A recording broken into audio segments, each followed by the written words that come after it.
Aloha. Welcome to the 40th Annual Hawaii International Film Festival presented by Holly Kalani and our discussion with Director Conrad Leahy, Director of the Mainland. We would like to extend our thanks to our sponsors, Film Hawaii and the Nichols Family Film Fund, for sponsoring this program as part of the Made in Hawaii section.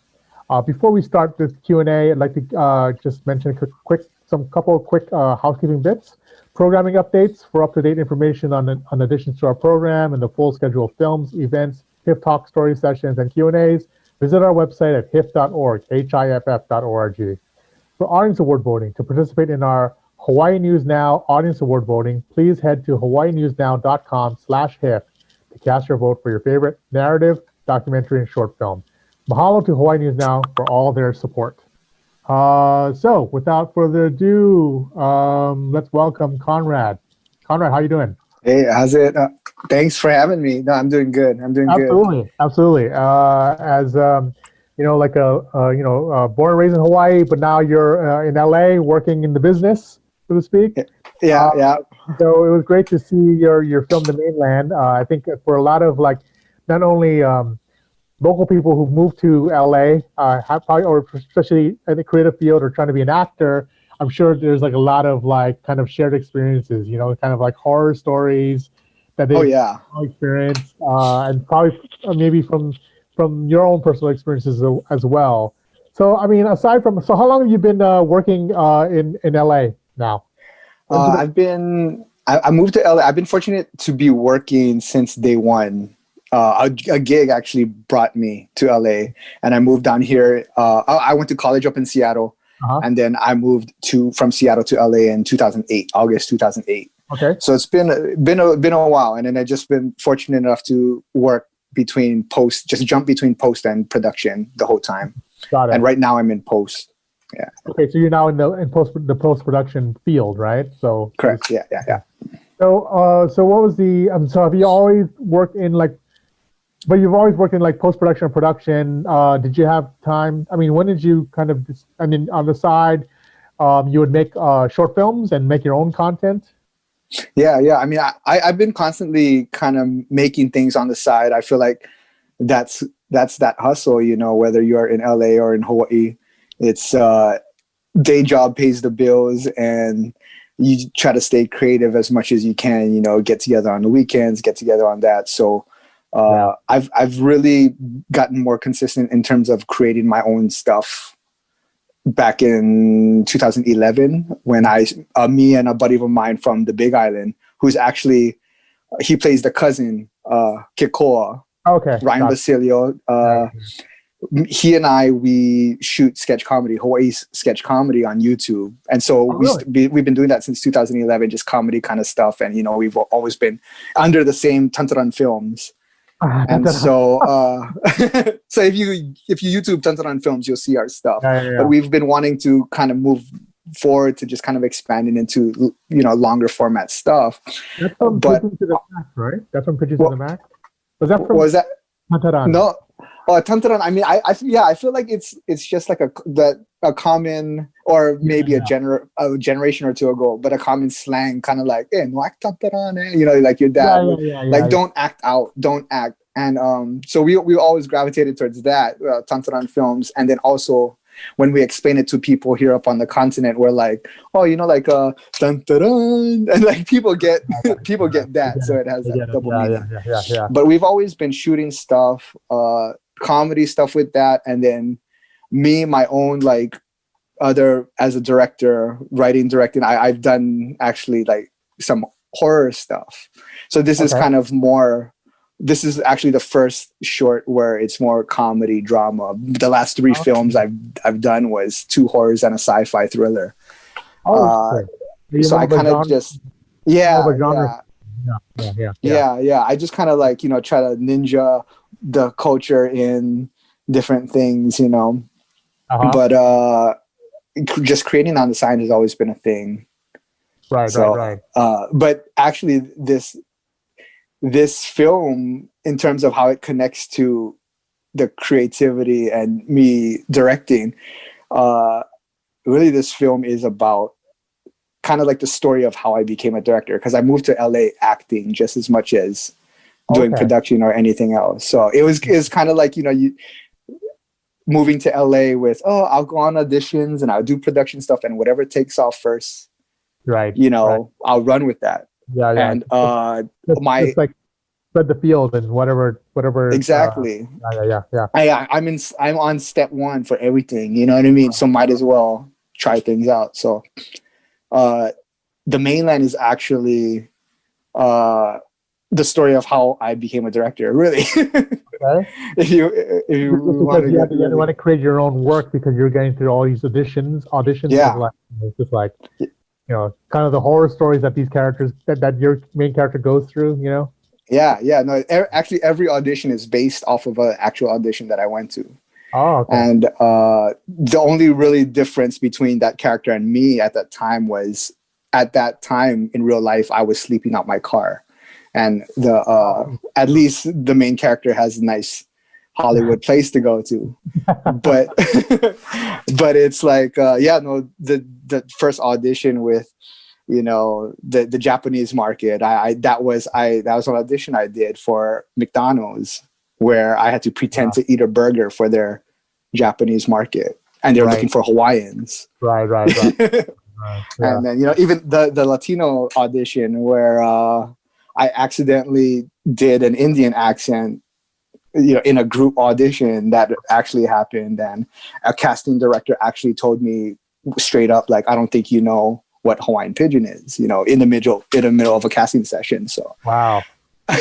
So it was just something like, it was something that I recognized very early, that, like, you see, like, why isn't Hollywood doing this? Why isn't Hollywood is getting it wrong? But then you see very quickly that it's because they just don't have those people in the room. And I could either keep complaining about it, or, you just got to start creating your own stuff. And this was back in 2009, Right. So I mean, definitely, do you feel there's a sea change 10 years later, that there's more, I mean, a bit, I feel like there's more. I still want to see, I think we still have time to see things pan out, because it seems more like a trend of people scrambling right now rather than genuine change. Yeah. People are just trying to, like, check the boxes, I feel, right now. Sure. So we'll see. I'd like to, that's why I love what, you guys are doing over at HIFF, where it's, actual, about the community, and you see great stuff coming out of Hawaii and the local film, the filmmakers. Right. So Ryan plays Kekoa, right? Yeah. Okay. So and then the main actor is it Vince, or what's? Brandon Brandon Finn. Brandon. Yeah. Brandon Finn and Ryan Basilio. Yeah. Okay, got it. So you guys are all, I mean, they're all, also kind of pounding the pavement here in LA. Yeah. Ryan is a multi-faceted artist. He's a full-time artist. He paints, he does murals. He's a yoga teacher. He's a traveling yoga teacher. He's an actor. He's a musician. He just came out with an album. We're shooting his music video for his first single for that album next month. Wow. Like he's hustling out here. Brandon he's out here doing acting. I believe he also works over at Hawaiian Airlines. Okay. So he's based in here in LA, but he goes back and forth for work. Yeah. So like, it's like, were you all friends? Obviously you were friends with Brian. Were you all friends to begin with, and you guys so you didn't have like an open casting call, so to speak? We're basically your buddies who were like, also from Hawaii, and making it short. Okay. Yeah. I mean, Ryan was always somebody, we've been working together and writing and shooting stuff since 2011. So he was, like you said, he was always in it. I tend to, like, from our sketches, I just naturally tend to write myself in. Like, so you'll see a lot of the sketches, it'll be like me and him. It's like this very Jay and Silent Bob type of, thing we got going on. And my background is acting, so I felt very comfortable. I feel comfortable in directing and acting, like I'm able to recognize and like be in the moment, but still take notes in my head. Right. But something like this, I was just like, the more I thought about it, the more I was just like, no, I need to find somebody who could, Yeah. who could portray Ikaika, and somebody who I feel like could pass as both. Like he's almost infiltrating the industry, but when he needs to turn on the localness, he can. So I had nobody in mind until I re-met Brandon. Like we had met, I want to say, in fact, we met last year or the year before at 4th of July. Like, you know, the Hawaii people just got, you know, find each other, right? Exactly. So there was like a Hawaii 4th of July thing, and you know, he was one of the many Hawaii people there. And I think I even actually met him. No, actually, I met him prior to that. Through Michelle Sugihara. Yeah. Michelle throws like her Hawaii get-togethers. Yeah, exactly. Here. So I've known Michelle for years, and you know, I've been going to that. And this past one, I met Brandon. I see. Got it. And we met again through 4th of July, but I didn't really like connect with him until he recognized me on a flight home. Okay. I think it was I went back home for Ohina Labs last year. Okay, got it. I think, or before that, or it was around that time, but it was during a flight, and he recognized me, and he was, "Oh, Connor, hey, how's it?" Talk story in the galley, you know, like, and we just talking story. And the more I talked to him, I was just like, "Oh, you know, cool guy." You know, he like I had him in the back of my mind, and then when I saw his reel, I saw that he was able to.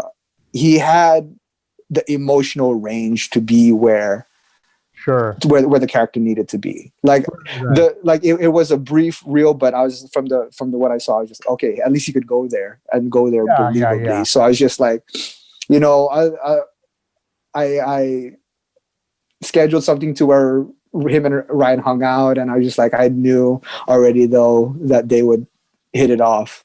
Then he was I asked him if he wanted to do it, and we just kind of sat down, you know, drank some beers, and then talk story. And I feel like what makes it work is, like you said, everybody could relate to that journey. And when we were talking about it and we were breaking it down and what the character was going through, he literally was like, "Did you write this about me? How do you know?" And I'm just thinking, like even to this day, when we screened it for some friends, like for some of his friends, they turned to me and they're like, did Brandon tell you some of his stories? You know, it's just something that, like, you come to Hawaii, or you come from Hawaii, you come to LA. Yeah, these are the things that, you know, as personal as they were for me, is so relative to so many other people. Absolutely, because especially if you're in Hawaii, especially if you're not, if you're you know, like a poi dog, or you're mixed, right? You're ethnically ambiguous, right? And then even navigating, being from Hawaii and coming from Hawaii with the kind of cultural nuance that we understand.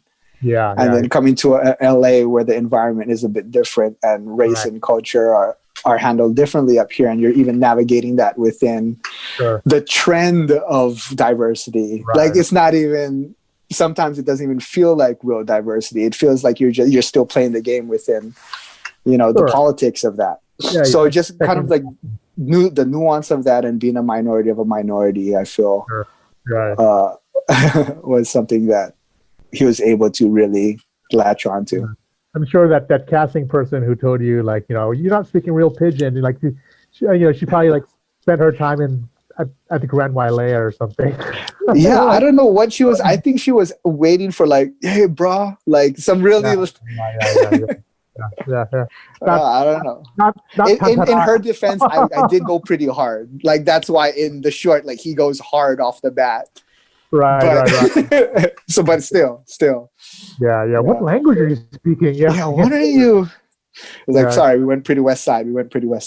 Right.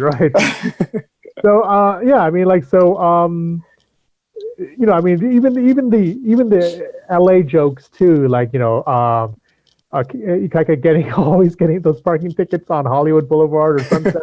It's like, you know, that's like, you know, it's really kind of those kind of inside jokes I think are pretty hilarious. But like, it's like, because they're true. But like, it's like, how long was the shoot, and was it relatively short or easy? I mean, was it like a fun set? You know, kind of, would you guys did you guys stick to the script, or did you leave room for improv or anything like that, or? I mean, for the most part, they stuck to the script. But actually, I'll rewind a bit. So I did some rewrites on the flight back from Ohina, Okay. Which was last November, and we shot for 2 days, like a weekend, the weekend after I got back from Ohina in November. Okay. So we shot for 2 days. $90 I spent on the short, and we just kind of shot everybody out. It was just me, my DP. I was doing sound too, and like kind of just watching the monitor. And our DP's girlfriend, she's in the industry too. She helped production design, Liz. She did a great job, and we just kind of had everybody. And we did the way we ran it was just very much how we shoot like the sketches in our Tantanan film sketches. So it was super skeleton crew, the way we just shot people out. People came, and we had at the very least like the $90 that I spent on the film went all to food. So because I'm just sorry, we cannot, but I could feed you good. Yeah. You know. Or it's going to be fun. For the random like instant ramen packets you guys had to use for his dinner. Yeah. No. I mean, I got some good stuff from Costco. So, but I fed them good. But we with the scenes where we had other people, we just scheduled that good, had them come in, rehearse a couple of times, shot them out, and whether or not they wanted to stay or leave, they could. A lot of them stayed and just helped out and watched. But we did 2.5 days. Wow. So we did 2.5 days, and I'd say for the most part there wasn't really much improv. It was pretty planned out and blocked out. Like if anything, there were maybe some changes in lines to make it more natural and organic, but for the most part, I mean, that scene where, I don't know if you remember, where he gets out of the car and before going to the Mexican audition, and Ryan sees Zachary chase across, steal the dog. That wasn't written in there. Like I had written that scene the night before. Like the scene was completely different. Right. And that really was the only thing. I had rewritten that scene the night before that shooting day, and then we redid it to that. But for the most part, everything was planned out and written out. I mean, it kind of like is like in a way kind of an I like the Jay and Silent Bob Kevin Smith reference. Like it's like in a way it's kind of like an offshoot of like what you're doing on YouTube, the Tantaran films, right? Like it's I mean, it is like a duel, a comedic duel in a way. Like it's like it's like I mean, I just feel like are there like maybe further adventures with these two characters? Kind of like being a local boy trying to make it in Hollywood. Yeah, I mean, I hope so. We wrote this originally. I wrote this as a pilot, so this was a 30-page pilot, and that I shortened down to 15, 16 pages with the intent to submit it for the APA Visionaries, the HBO Visionaries last year. Got it. So that's why. And really quick for people who don't know that program, if you can like kind of explain what it is. The APA Visionaries. So every year HBO has this directors program for writers and directors. They have a writers one also, but this particular one is for the directors, and what it's a film opportunity to where they supply you with a theme for your film and a time limit. Usually it's around 15 minutes.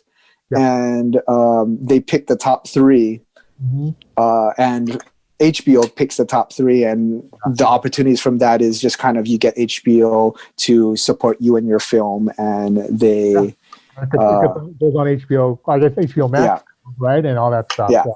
This is an annual kind of program, and they announce they choose 3 winners, and they announce them and show them at some event during Asian Pacific Heritage Month in May, at the LA Asian Pacific Film Festival and all that stuff, right? So Yeah. so okay, Yeah.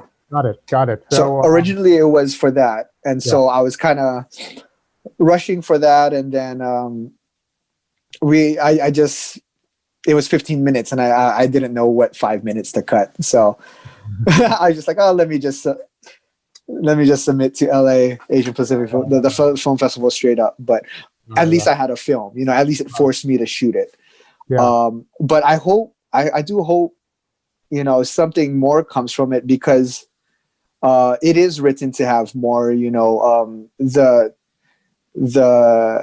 in the future episodes, Kekoa becomes representation for Ikaika, and so he becomes that filter in between, and so we see the adventures of that, and then we see his career slowly gain more success, and to where the two of them are traveling, ideally, if we were to get, traveling to New York and to Texas, then now you see them, at least this energy that these two have operate in these other places. But just overall, to me, that the series is, it's like a West Coast Atlanta with the heart of the South Pacific, and you learn so much about the culture through the eyes of these guys, and the perspective of the mainland, or as in the series, they actually, the idea of what the mainland is actually shifts,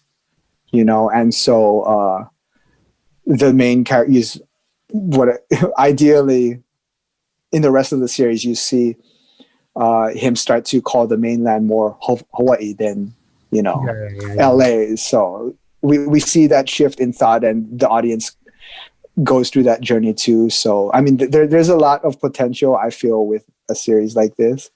So I mean, hopefully, I don't know, somebody out there got some money, we could do something. Hit me up, holla at your boy.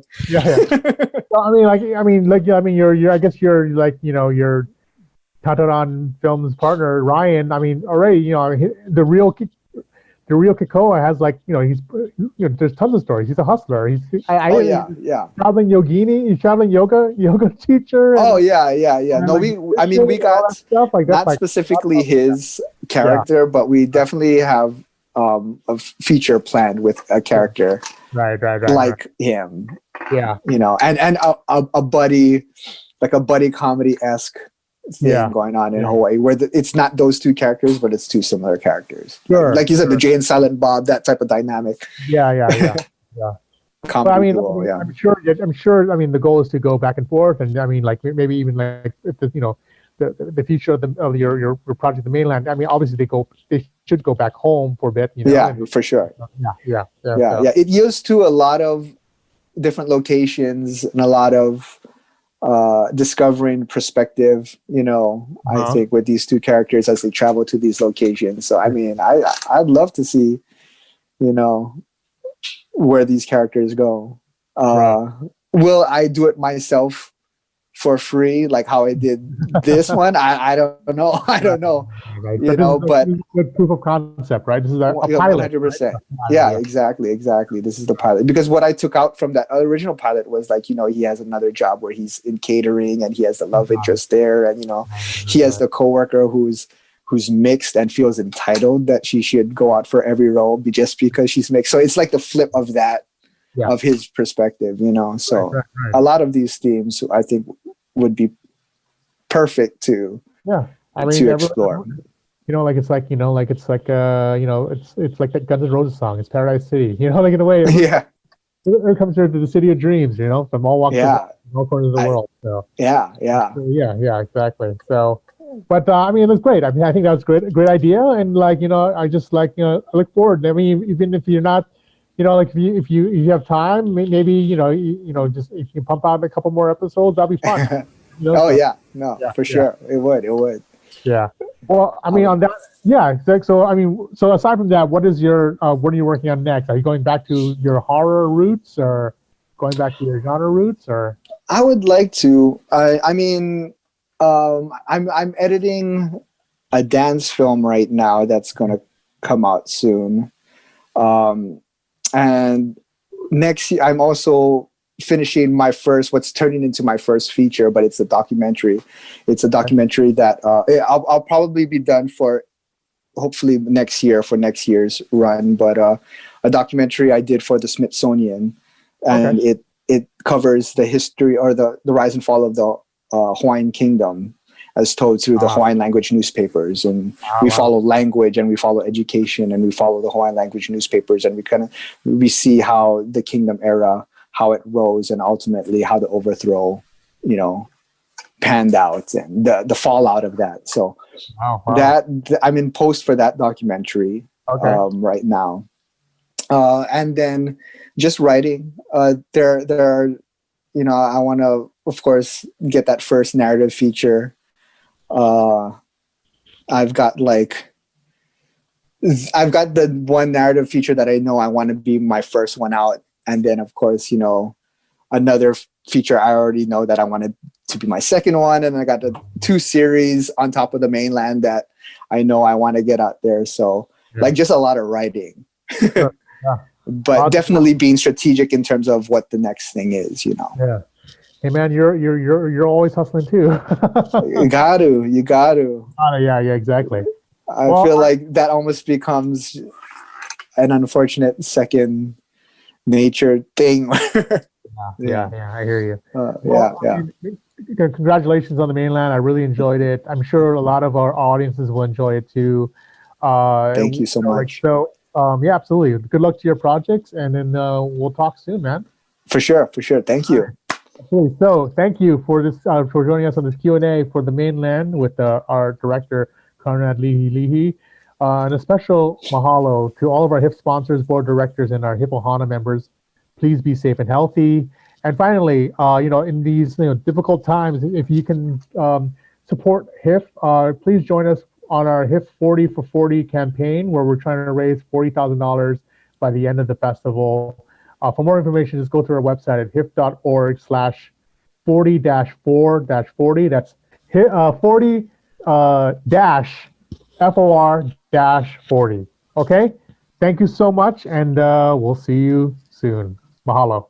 Mahalo.